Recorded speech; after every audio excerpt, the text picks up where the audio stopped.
Anche l'ambiente porta a una formazione, direi, molto mirata per i nostri ragazzi.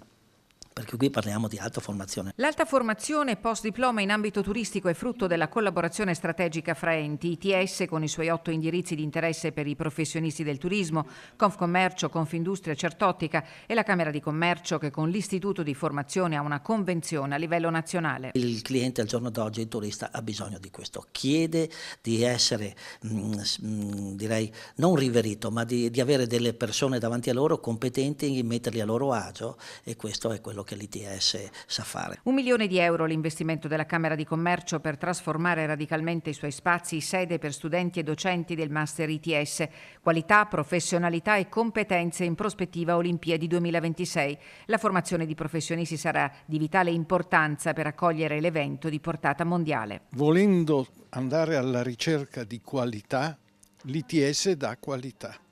Noi fortemente, oltretutto, l'abbiamo voluta in Camera di Commercio perché la Camera di Commercio è la casa delle categorie. Formazione non solo per i giovani ma anche per gli imprenditori del settore, dice il presidente Doglioni, un passaggio estremamente necessario se si vuole fare il salto di qualità.